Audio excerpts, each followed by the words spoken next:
Welcome to What is Going for new thought from the edge of Each week on Time's flagship radio show, veteran broadcaster, author, and media consultant Sandy Sedgbeer conducts thought-provoking interviews with inspirational authors, artists, musicians, scientists, speakers, and filmmakers who are working at the point where spirituality and science meet consciousness at the very edge of Here is your host, Sandy Sedgbeer.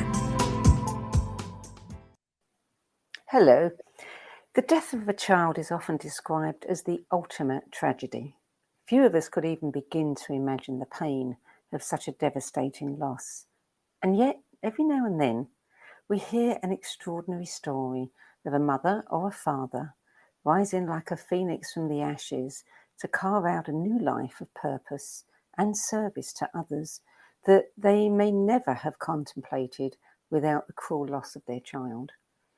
Karen Johnson's fast-paced professional career as a federal judge came to an abrupt halt when she lost her 27-year-old son to a heroin overdose. Rather than grieve in a way that those around her expected, she quit her job, sold her house with all her belongings, and embarked on a 2.5-year journey around the world. Karen didn't think she could ever find her way out of despair, but along the way she found a new connection with her son and a spiritual path where the teachings and practices of modern shamanism became a catalyst for healing and transformation in her own life. A master practitioner in energy medicine and soul retrieval and a senior teacher with the Four Winds Society, Karen Johnson joins me now to share her compelling story of loss, love, awakening, becoming unstuck, and creating a new life, which is chronicled in her book, Living, Grieving, Using Energy Medicine to Alchemize Grief and Loss. Karen Johnson, welcome. Thank you. Thank you for having me, Sandy. I'm happy to be here. So you went from being a federal administrative law judge who practiced criminal and energy law for more than 30 years. Mm-hmm. You're a former US Army officer, a Fulbright scholar in Afghanistan with master's degrees in public health and public international affairs. And then you took a big leap, and it was a big leap indeed, to go from a highly left-brained conservative life and outlook to training as a shaman. So tell us a bit about how losing your son catapulted you on that journey. Yeah, so I knew my son was struggling. He wasn't a heroin addict, but he was definitely struggling as many young men are to find their way. And so I was going on a vacation to South Korea, and I thought, when I come back, we're going to have this tough talk. We're going to talk about his future. And he's one of these that was super smart and tried insurance and life insurance sales and was floundering. And at the age of 26 was going back to college and felt that he was too old and, his life was passing him by. So that's those talks we want to avoid all the time. And I thought, when I get back. So I was in South Korea and I wasn't feeling well at all that day, just not feeling well. And then I get a call about 6 p.m. And the person hangs up. And, most of the time when somebody hangs up, I don't pursue that call. But I had this feeling I just had to call back. So I called back and it was a detective. And he said, "Where are you?" And I said, "I'm in South Korea. Why?" He said, "Well, it's about your son." "What about him?" Right? He said, "Well, he's dead. He died from a heroin overdose." And my world just fractured at that moment. I can't even describe. It was unexpected. So they say that the two worst kind of deaths are the death of a child and an unexpected death. And when you have the unexpected death of a child, you're in a world of hurt. And so night is day there, day is night. I couldn't get out on a flight until the next morning. So all that night calling people and, all of that and that you do and notifying people. And so I get to the airport and I'm waiting for my flight and there he is. Ben appears right in front of me. Just he's 6'8", with his big old smile and looking at me. And then he kind of fades away and disappears. So at this moment, I don't have a spiritual practice. I have no understanding of what's going on whatsoever. And so I frantically called my ex-husband and I said, I think he's alive. I think he's trying to get out. I think he's stuck in that refrigerator. You got to call the ME right now and go get him out because he's alive. I just saw him.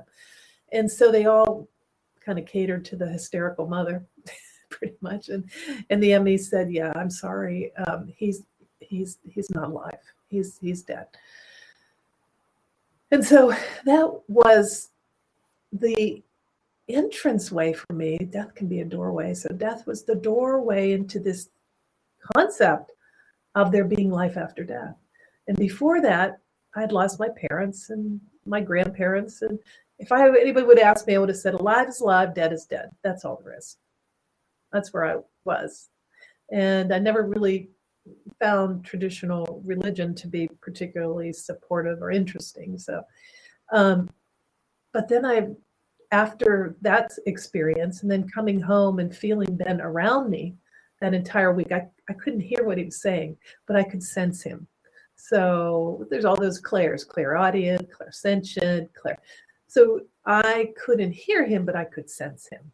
And I could feel him frantic when I couldn't even go up the stairs to my house. So I would lay on the stairs screaming, and I would scream until I threw up, and then I would throw up until I threw up blood. So I was really in a very bad place. And then about 3 weeks of that, and I did what my left brain would never have considered doing. I went to Google and said mediums in Fairfax County. So Fairfax County is probably the most highly educated county in the United States. And so I never came across spiritual types of people, lots of academics and lots of highly educated people, but not a lot of spiritual people because I wasn't looking for them. And so a whole list pops up. And I didn't know who to pick, but one person's picture was larger than the other. And I said, okay, I'll take her. Right. And since that time, I know this is the way Spirit shows me the way. And I went back about a week later and her picture was the same size as everybody else's. So I ended up going to her house and I came in and I said, he just flew in behind your husband. He's standing right there. See how the candle's flickering? He's putting his hand there so that you can see him. And I said, I can see him. I know he's there, but I can't hear what he's saying. Can you tell me what he's saying? And so we had this wonderful experience of about an hour. And the things she said, passed on from him to me and to his sister were just so Ben that it made me believe that was the case, that she was really getting his words. And he was nodding and gesticulating and showing me that was right. And so, that led to then when the session finished, she said, you might have some skills yourself, because most of my clients don't know that their loved one is in the room, let alone see them and sense them and all those things. And so that led me on this path of self-discovery, which was really, I just wanted to spend more time with Ben. I just wanted to contact him. So I did mediumship training and Kabbalah and crystals and soul paintings and basically anything that was out there of a course to take. And it finally, one of my instructors said, you want to contact this evolutionary astrologer. He's been doing about 30, 40 years. Why don't you see what he has to say? So I signed up, evolutionary astrologer. Okay, what does that exactly mean? Now I know what it means, but I didn't understand then how really perceptive he would be. And so it was an hour and a half. And about half an hour in, I thought, oh boy, he's got to stop talking. I don't even know, this is too much. And he said, oh, your soul has chosen a different path, away from Uranus, from shame, blame, guilt, to Neptune, the mystical path. And I'm thinking, what, pray tell, is a mystical path? I don't even understand what that means. And he said, well, a woman that had a reading like yours became a shaman. And I remember saying, a shaman? You mean they're shamans? Are there still shamans? I thought they all died out. And so I did when my left brain told me to Google it, and I popped the Four Winds Society and Alberto Vioto. And 3 weeks later, I'm on a plane for a class in Joshua Tree, California, thinking to myself, I'll be too old. I won't be, like those people who are going to be kind of out there. And if I don't like this, I'll just go down to Palm Springs and get a nice facial and a massage and call it a week, right? And of course, it was perfect. It was wonderful. And then, and that was the beginning of this spiritual journey with the four winds, and then my journey around the world. And what did you learn about grieving in that process? I think the most important thing I learned was that our society is so soundbite, so quick. We're done with that. Are you still talking about that? But that was like a month ago, right? The most important thing I learned is grief is a journey. Mm-hmm. And everybody has their own journey, and they have a right to their own journey through grief.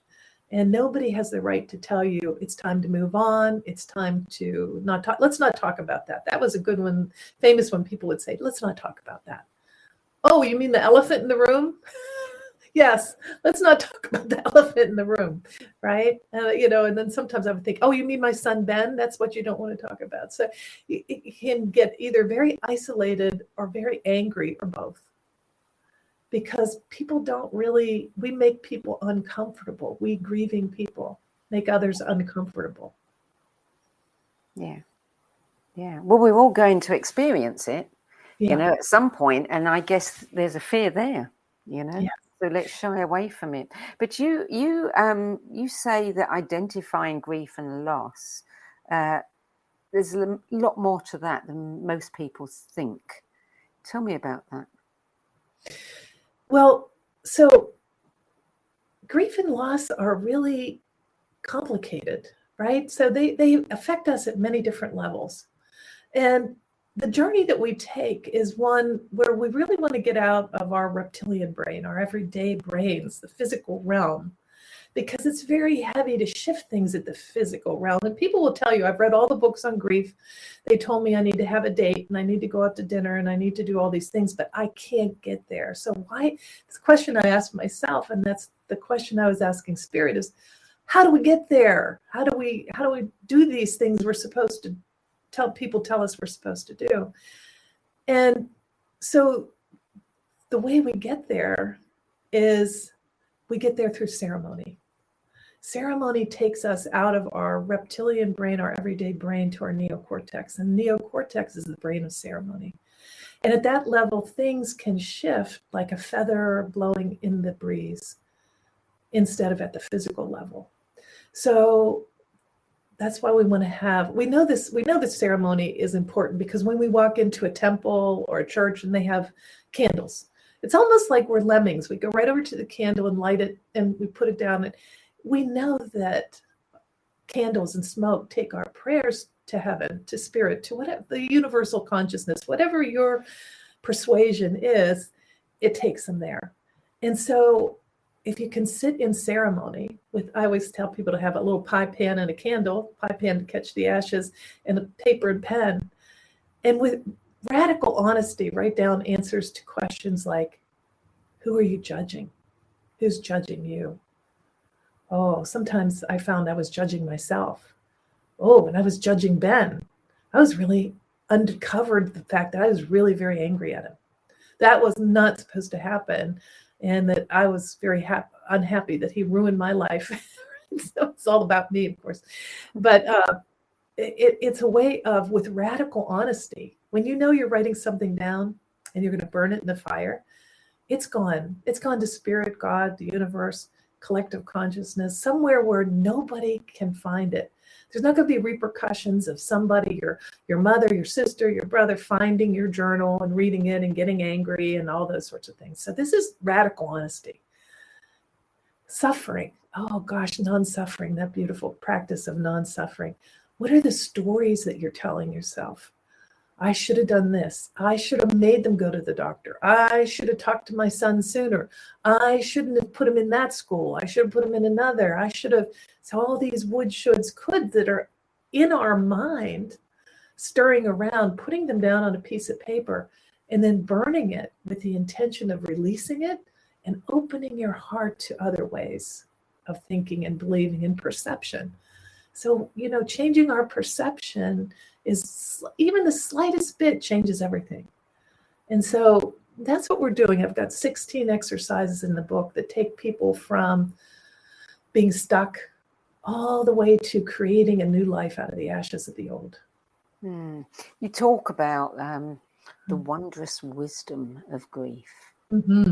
Tell me about that wisdom. What is the wisdom? Okay, so one way you can kind of tap into that there might be wisdom is you think about things like marriage and parenthood. We all know that they're transformative, and we have big celebrations, right? This is a big thing and a big deal. And grief, ooh boy, what about that one? That is also filled with transformative wisdom and energy.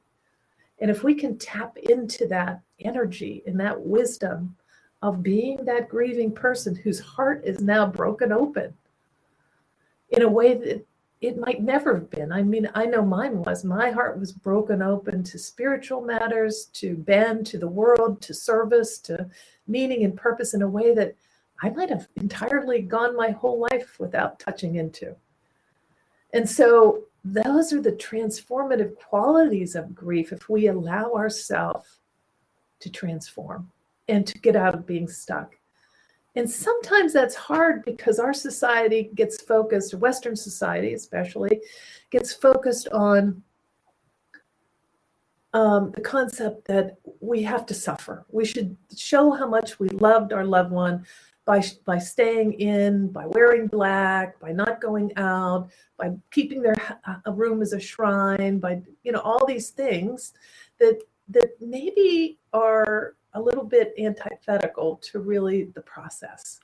So what if we don't have to suffer? What if our loved ones already know that we love them because they're right there? The veil is really thin, and I think in these days with everything that's going on, the veil is even thinner, but they're right there. So they see you grieving, they know you love them. And so this demonstration, who is it really for? Is it exactly? Is it for everybody around us, right? So we're trying to prove something, but there's no win. So if you grieve too much and too long, there's something in the Diagnostic and Statistical Manual in the United States that says that this can be medicated, right? This is a mental disease or disorder, right? And if you grieve too much, they want to medicate you. And if you don't grieve enough, boy, she sure didn't care. So you can't win. You might as well grieve your own way. You might as well find your own path through grief and allow yourself to do it in your own time. Because you're not going to win. You're not going to please anybody but yourself. Someone once said to me that when you lose someone very close to you, a sibling, a child, a parent, a part of you has gone. The part of you that you were, with that person, the part of you that you expressed, the part of you that, carried the expectations of that person, and the history that you've had with that person. And that goes. And some people feel the loss of that very, very deeply, and others actually feel a freedom from it, a freedom to go on to the next level and be, something different. Yeah. That's what you're talking about, right? Yeah. Well, sometimes, relationships, wow. What defines us confines us. So a relationship, even if it's a wonderful, beautiful relationship, can be confining in certain ways. And sometimes when that person's gone and we feel it's grief relief, we feel that little bit of relief and we beat ourselves up for it. Right. But that's it, because there is a constraint, spiritual, emotional, physical, that's now been shifted. So sometimes people go between the two extremes, grief relief, until it kind of balances. It takes a little bit of time. And that's why telling somebody it's time to move on, it's time to go, let's not talk about that. They have to go through that process. And even I was talking to a dear friend that lost her husband, and it's been about 3 years, and we were talking about what does she do now? And I said, you need to dream your future, dream your world into being. Mm. And she said, I can't imagine a future without him. And I said, yeah. I said, but after 3 years, 5 years, whatever it is, you come to this point where there's sometimes, like I had it with my son, where you think he's going to come back. This is all a big mistake.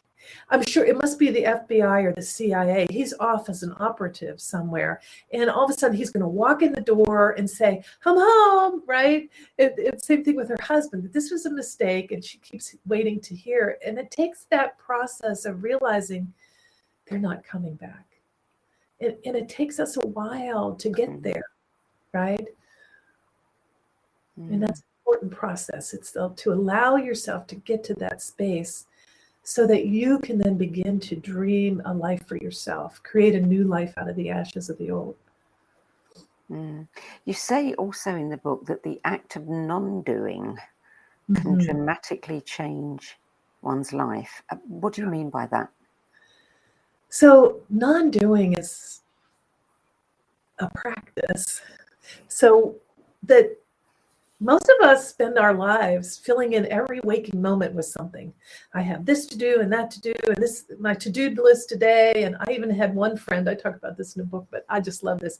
She had the entire weekend scheduled. So Friday night, Saturday morning, Saturday afternoon, Saturday evening, Sunday morning, Saturday. So everything was scheduled, right? And so we keep ourselves busy, busy, busy, busy. And why? We want to avoid uncomfortable emotions. If we never take time to sit with ourselves and give our consciousness a little bit of rest and our egos a little bit of rest, and then we get to really know ourselves. And we really get to begin to deal with those uncomfortable emotions that underlie a lot of that busy, busy, busy behavior, that underlie a lot of the drama we engage in. And I love Dr. Joe Dispenza's book, Breaking the Habit of Being Yourself. And he talks about how addictive adrenaline is and cortisol. So we become addicted to drama. We become addicted to this avoidance. We become addicted to busy. And so sitting's not easy for everybody. It wasn't easy for me. I really struggled with sitting. And today even, I like the doorway to begin with chanting. And with chanting, I can quiet that busy mind and get to that still place. But it's very hard for me to just plop down and sit and say, okay, meditate now. My mind is like, say what? No. So it's that process of allowing ourselves gently, gently, gently to maybe not be so overscheduled. Maybe not be so busy, and tune into what is driving that. What are we trying to avoid? You had contact with your son soon after he passed, and it was a few years before you found the Four Winds Society. What do you think gave you the most resources, in a way, and strength to move through this? Was it knowing that your son, that you could still communicate, knowing that he still existed somewhere, knowing that there was life after death, which is probably something you hadn't contemplated before, or what you discovered through all of the, indigenous shamanic wisdom, that you experienced with the Four Winds Society? It was sort of all going on at the same time. So I was going around the medicine wheel several times as I was traveling the world. And I really thought, what I'm going to write here is a blog. I'm going to write a travel blog, right? In the beginning. That's about how deep I could go at that moment. And as I traveled and as I went deeper through the practices of the medicine wheel, I realized, oh my gosh, I'm being downloaded a book here. This is important. This is something that I want to share with people. This is my kind of mission now. I kind of found my place, my stability, my reason for being. We all need meaning and purpose. And when you lose somebody close to you, your sense of meaning and purpose and equilibrium is just gone. It's just it takes a while to get sort of back on track and to find yourself. That's why we talk about non-doing. We've got to find ourselves. So one of the questions I asked myself before I went on my worldwide journey was, if I could do anything I wanted, not having to worry about money or family or job or anything, what would I do? And I harkened back to my youth when I wanted to be an archaeologist and anthropologist. And my parents said, oh, no, that's too dangerous for women. And you can't make money at that. So let's do something else. And then I went to law school and the rest was history. In 30 years, I became unconscious. I did everything I was supposed to do, made money, had children, got married, all of that. And was much profoundly lost. And invisible. I became like this invisible person where,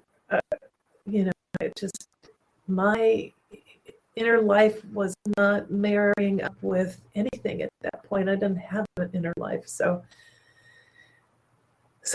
that sort of prompted me to go on this journey and make a book out of this journey that's developed on its own. And sometimes I still read passages in the book and I think, oh, wow, thank you, because I don't know where that came from. That was a download. That was a gift.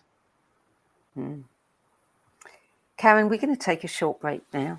You're listening to What Is Going On. I'm Sandy Sedgbeer, and my guest today is former US Army Major and Federal Administrative Law Judge Karen V. Johnson, whose book, Living, Grieving, Using Energy Medicine to Alchemize Grief and Loss, chronicles the radical transformation of her beliefs, skills, and life purpose following the loss of her 27-year-old son to a heroin overdose. We'll be back with more from Karen after the break. Om Times TV.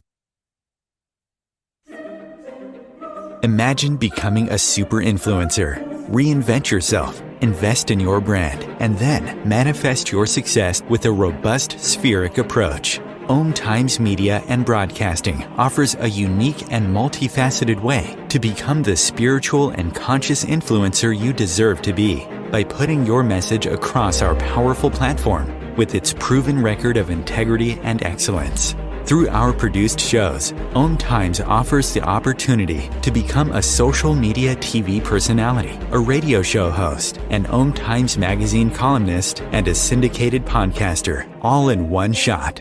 By live streaming your show on Om Times TV and broadcasting it across the extensive Om Times radio and TV networks, you become more than a host. You become an ambassador and a force for positive change. Om Times. Open yourself to the possibilities. If I could be you, and you could be me for just 1 hour. If we could find a way to get inside each other's minds. Walk a mile in my shoes. Walk a mile in my shoes. Well, before you abuse, criticize, and accuse, walk a mile in my shoes.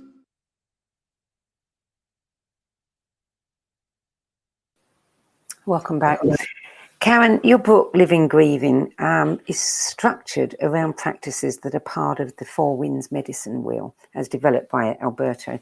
Tell me about the medicine wheel and the 4 insights and the practices that you've associated with them to help the bereaved begin the process of transformation. Sure. So the first direction in the medicine wheel, this is the Andean medicine wheel. So it's based on the Southern Cross. It's a little different star constellation than we have in North America. In North America, people are familiar with medicine wheels beginning in the east. So we begin in the south. And the archetypal power animal that's associated with it is serpent. And the serpent, we know, represents the caduceus. It represents the feminine. And it represents shedding your past, just like the serpent sheds its skin, exposing all that new undergrowth so you can continue to grow. And so there are 4 practices associated with the South. And so we have non-judgment, non-suffering, non-engagement, and the beauty way. And the beauty way is so important because a lot of us that are lost in grief and loss, and I'm including people that are caregivers and people who have children that are lost in addiction, and they're on watch every day, not sure whether their child's going to make it through another overdose. And so we lose that practice of beauty. We lose that ability to find something every day that is beautiful to us, because it's so important, because as we're in grief and loss, we're digging those neural networks deeper and deeper and deeper in habits ingrained, and we become so ingrained in despair and suffering, it's hard to get out. So it's that practice of doing one little thing. If it's a flower, if it's a meal, if it's a piece of chocolate, if it's a sunset, doing one thing every day begins to reinforce that practice of beauty so that you can begin to come out, so that you can begin to put away some of the suffering and despair. And then we move on to the west direction of the medicine wheel, and that's represented by Jaguar. And Jaguar is that fearless one that calls whatever is dead and dying in the jungle. And so we call on this powerful archetype, this luminous warrior, to help us shed in that way, to release whatever is dead and dying within us. Old ways of thinking, believing, knowing, old family ways and traditions and societal mores and all the things that bind us up. We begin to release those a little bit so that we can come out of that. And this is this process of finding yourself. And so there's non-doing, non-engagement, certainty, fearlessness. Fearlessness is a big part.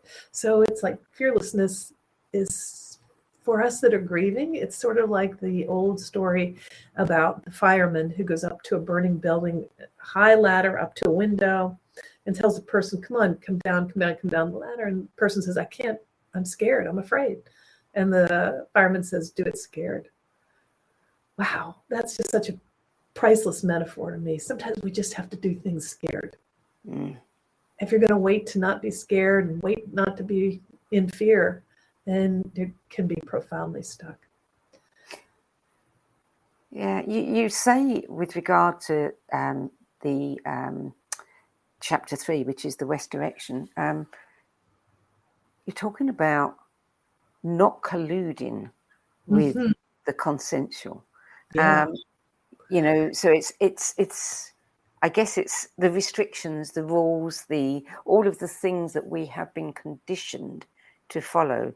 You're saying, shed them. Yeah, take a look at them. Yeah, it's sometimes just taking a look and writing them down with the intention of lightening that load, giving it to spirit. There's things that we unconsciously, we gravitate toward communities we think are safe and people we think are safe and situations and jobs. And like my parents telling me it's not safe for a woman to be an archaeologist. It's, you got to do this, you got to do that. Or someone's pushing someone to be a doctor or a lawyer, or all those things that we inherit. Or maybe it's like, oh, you can't do that. You don't know how. You're not smart enough. You're not this enough. You're not that enough. Letting go and releasing these things are so powerful, and opening your heart, releasing it to spirit and asking for change. And so as we ask for change, perceptions can shift, and so can we. There's that old story, or that old saying, a leopard can't change its spots. But I'm here to tell you, you can change your spots. I changed mine. I came from this completely left brain person to a spiritual one. A lot of people find it really, really difficult to let go of beliefs, particularly ones that have, been instilled in them by parents. They feel disloyal, or they feel if they let go of a particular belief, they're actually negating everything that went before. Yes. How do you help them get over those hurdles? That's the beauty of giving it to spirit and asking for transformation and opening your heart to new ways, because That way you're not in your head about it and all that disloyal, it's not right, it's this, it's that, what will happen, Chicken Little, the sky's going to drop, they're going to find out, they're going to get me. If when you release it to spirit and then ask for change and transformation to come in, spirit's going to bring it in a way that is acceptable to you. It doesn't have to be all at once. You can ask spirit to bring it in with ease and grace and to open your heart to new ways. So it's opening. It's that moment of saying, okay, I'm going to open it to spirit to bring me a different perspective, to help me to change, to help me see things in a different way. And a lot of people who have lost someone to grief and lost someone they love, or had a terrible situation. So it can be loss of a job, loss of a partner, loss of a marriage. Doesn't have to be just death. These are big losses, and sometimes those losses are a doorway. And we kind of have this little inkling that maybe I could have looked at things or done things a little differently if I hadn't been so bound up on what other people told me I should be doing, or I ought to be doing, or I couldn't do, or whatever. So that's why grief, if we can tap into that wisdom of grief, it's that moment where we say, oh, I think I could have done things differently, or I wish I could have done things differently. I wish things could be different. We have that moment of opportunity to tap into that transformational wisdom of grief. And that's the beauty of it. And that's the beauty of working through these things. So at a time when spirit is so around you. So in the Lakota tradition, people that are grieving are considered to be close to spirit, and they're honored. And so I think that's exactly it. We are close to spirit. And we have this opportunity for transformation that we can tap into if only we knew about it. And our society doesn't really help us with that too much. No, it doesn't. No, it just wants to bury it all. Yeah, for sure. We really do need help coping with, life's rites of passage and transitions. And very little help around. If people are using your book, these processes as a guide through their grief, I mean, is there any limit on time? How quickly or slowly one should or might move through it? So everybody is so different. So I have a lot of classes, and it's a 5-week class. And so we have an introduction. This is what we're going to do. And then each week we take southwest, northeast direction of the medicine wheel. And so they work through 4 exercises a week. And some people just tear it up. They're ready to go on to the next one. And other people, it takes them a week, right? And sometimes the beauty of working in community is somebody tells you, I burned this and I burned that and I released this and released that. And someone goes, oh, I'm going to go back. I'm going to burn that one too. I have that too, right? And so working together in community is so profoundly healing because everybody is in the same place. So we're a community of grievers instead of a community of doubters or scoffers that surround us. And so it's beautiful in that way. So tell us what happens, what's the North all about, the North practices? So the North is hummingbird medicine. I love hummingbirds. So you think about the rest of the wheel is you've got a serpent and a jaguar, and then at the end you've got an eagle. They're all predators. And so we got this little hummingbird, right? What does hummingbird have to teach us? Hummingbird teaches us courage. Courage to follow our soul's longing, even if it's not quite perfect timing. The hummingbird doesn't have very big wings, doesn't have any food along the way, and yet it travels from Canada to Brazil and back every year. And so that's the mythical, archetypal energy of following your soul's guidance, right? And so if you've released some of the mores and restrictions of your culture and family, then you're ready to take this epic journey with hummingbird and begin to really follow your own guidance, your own path, and figure out what that really is. What is it for you? What does your soul long for? If you say to yourself, what would I do if I could do anything? What comes to mind? And so not everybody's ready to throw everything up in the air and go on a 2.5-year journey around the world with 2 suitcases like I did. But you don't have to. Just asking the questions opens up something in you. It changes your perception and your perspective. It allows you to co-create with the universe to create something different, something beautiful. You have these keywords, these principles, with each direction. And with that particular one, what is awakening invisibility? Oh, invisibility. That's so important. Yeah, because that's where we shed our roles. So many of us carry mother, daughter, sister, brother, aunt, uncle, worker, blah, blah, blah. If you put them all down, you might come up with 25 or 50 or 100. And they're all heavy and weighing on us because some of them have beautiful aspects and some of them have kind of heavy aspects. Like people say, I don't want to give up being a mom. Well, maybe you want to give up being a helicopter mom. Yeah. Maybe you want to give up being, right? So it's the heaviness. If you can reduce the heaviness of this load of roles, if you think of your life as like a plane, so you can be a 747, everything is heavy and the drinks don't spill and the food doesn't spill, but you can't turn very fast, right? But we want to become helicopters. We want to be able to turn on a dime. We want to be able to shift. We want to unload some of that heaviness so that we can be flexible and adjust and change and shift.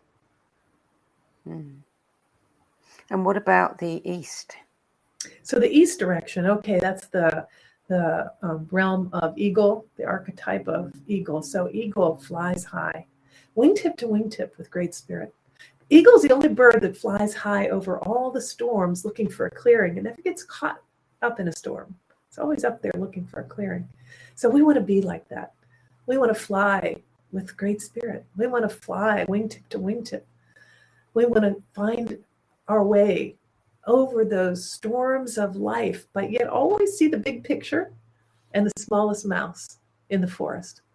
So that's what eagle teaches us, that perspective, that big perspective. Instead of being stuck in our small little lives, we have eagle eyes, we have eagle perspective. And so that's where we're going in the East, in that direction. This is where we can create a new life, be reborn out of the ashes of the old. And one of the practices there is Indigenous Alchemy. Wow, what's that?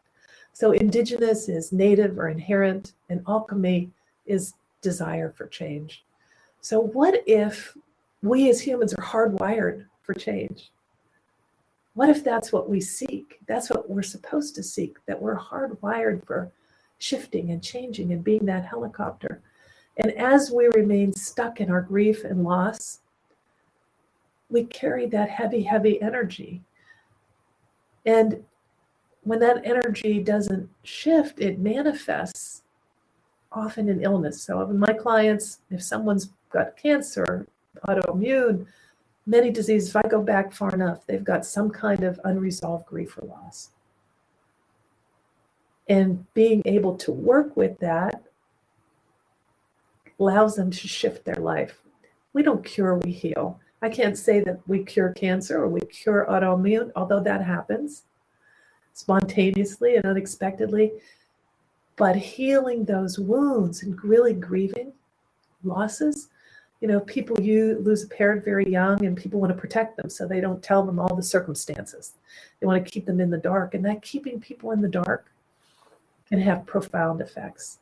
Losing a child, losing a loved one, being told it's time to move on and not being allowed to fully grieve. And we carry that energy, that heavy, dark energy. And so shamans are always working with the energetic. So we see life as you've got the physical body and the emotional body surrounded by the soul and the etheric. And so we're always working with the etheric, releasing energy, releasing heavy energies, and helping people to bring that down, to find their soul path.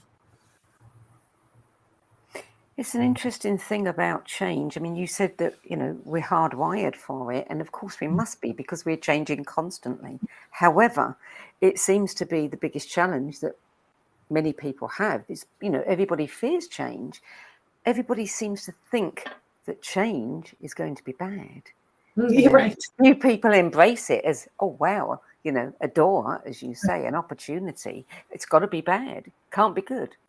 Can't be good. But that's why you have to do the work of the South and the West and the North before you get to the East. Because that's it. Until you do that work of shedding old ways of thinking, believing, doing, knowing, you really can't see the opportunities and synchronicities that are before us always. We just don't see them because we've got our blinders on. I don't see it. I'm going to stay right here. Stuck is safe.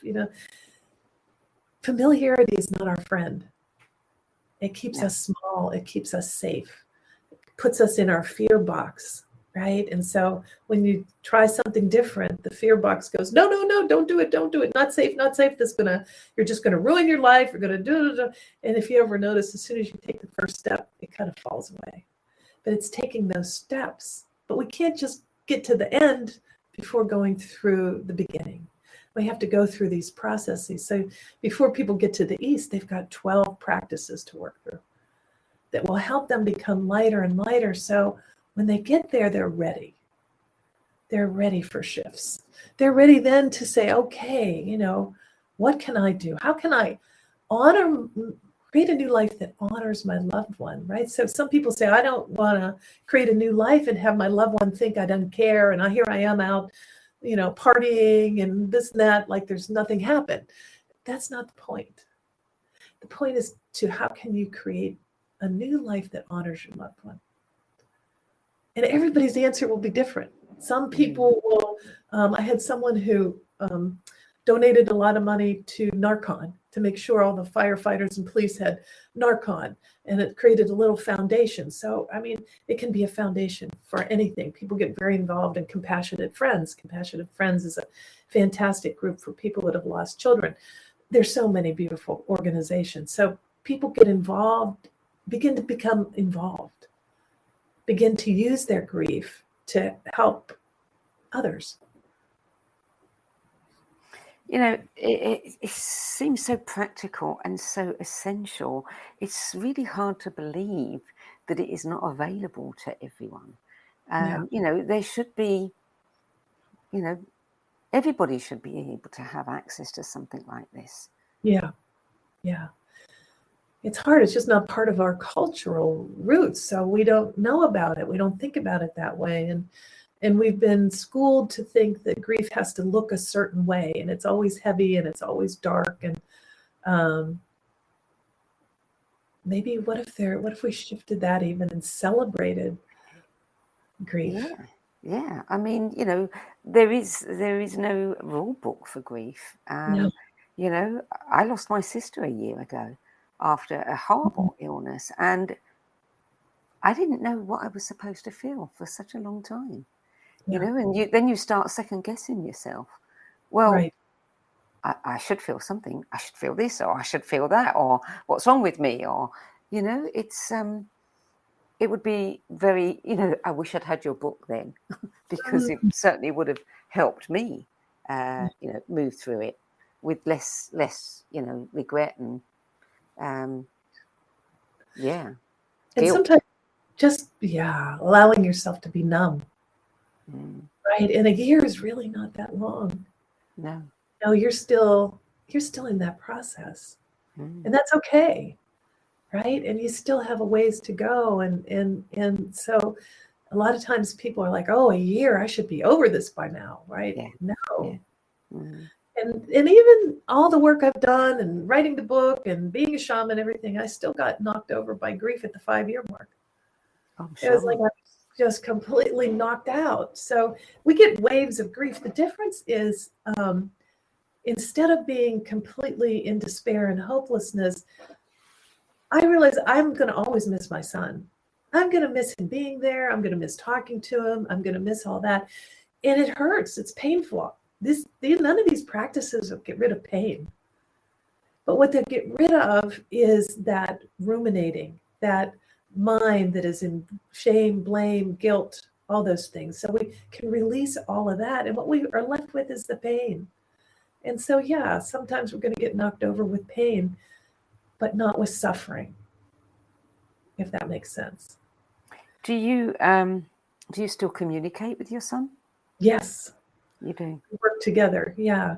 As only a 27-year-old can do, he came to me and he just said one time, he said, "Mom, quit ringing my doorbell here." He said, "I'm doing things over here." I'm in the Jesus pod. We weren't particularly religious. He's like, he's so cool. And it's not anything like you've heard before. And so, Mom, I'm really busy here.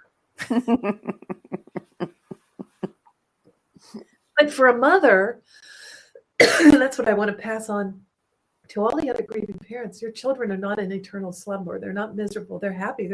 They want to do things. And the more you can be happy, you kind of release the hold on their kite string. Yeah. Right. So they can go off and do all the wonderful things that are on the other side to be done. So when you look back, before your son died, the life you were living, the work you were doing back then, I mean, what do you think now when you look back at that? Oh, gosh. I think about that consumerism. I was really into what everybody else had and what everybody else was buying and shopping and, getting my, that emotional high from shopping, endless shopping. And then I got more stuff. And then once I got the stuff, I was really happy for a little bit. And then I needed more stuff. And that stuff went to a closet somewhere, a basement somewhere. And, as George Carlin says, we don't own our stuff owns us. Mm. And so when I think about, oh gosh, that consumerism and all those wasted years of trying to find something to soothe my unhappiness and not knowing, had a clue of how to do it. No clue to where to begin. And so I look at all that and I think, oh, how many years I wasted. And I don't remember my 40s. I was so busy. I lost a decade. I'm sure I went on a few vacations, although I prided myself on not taking vacations because I was a hard worker. And I'm sure, the sandwich generation with my parents and raising children, and I lost myself and I lost those years. And I think, what a waste. I wasn't present. I don't even remember. I was so unpresent. I don't remember. And that's really sad. And I think many of us get to that. Well, we get so wrapped up in work and striving and just the busyness of life and the demands and the pressure and all of that we lose time, we lose ourselves, we lose. And so that's what I think is such a waste, that I couldn't have known how to be conscious, how to be present, what that even meant. Mm. It seems so wrong to call loss, death, especially of a young person, a gift. Mm. But your son gave you so many gifts. Yes.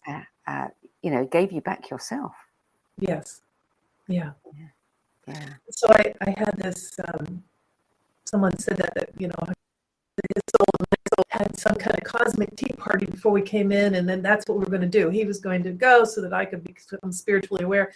And I thought about that, and then I said, but I have another child. And I had just read Elizabeth Lesser's book, Broken Open. I didn't know Elizabeth Lesser, but she had somehow I got her email, and I just emailed it just to get it off my chest. And I said, now I'm totally devastated. If I made this kind of karmic agreement with my son, what did I make with my daughter? And bless her heart, she wrote back and said, no, I don't believe that. I don't believe that at all. And not to worry. And so she was so comforting and so soothing. And she's been so supportive with this book. We kept in contact after. So, what I love is there are people out there that you can reach out and be surprised at who's going to answer. Yeah. Yeah. Right? Yeah. Yeah. Yeah. I'm afraid we're out of time now, Karen. This has been a fascinating conversation, and the book, I think, is invaluable, and not just for people who've lost someone through death, but loss of any kind, as you pointed out, whatever it may be, hopes, dreams, whatever, health. Yeah. Thank you so much for joining us. Thank you for having me. It's a pleasure. Living Grieving, Using Energy Medicine to Alchemize Grief and Loss by Karen B. Johnson is published by Hay House. you can find out more about Karen Johnson's events, retreats, workshops, and consulting services, and of course her book at karenjohnson.net. That brings us to the end of this week's show. I'm Sandy Sedgbeer, and I'll be back at the same time next week with another edition of What is Going On. Till then, it's goodbye from me. Thank you, Karen.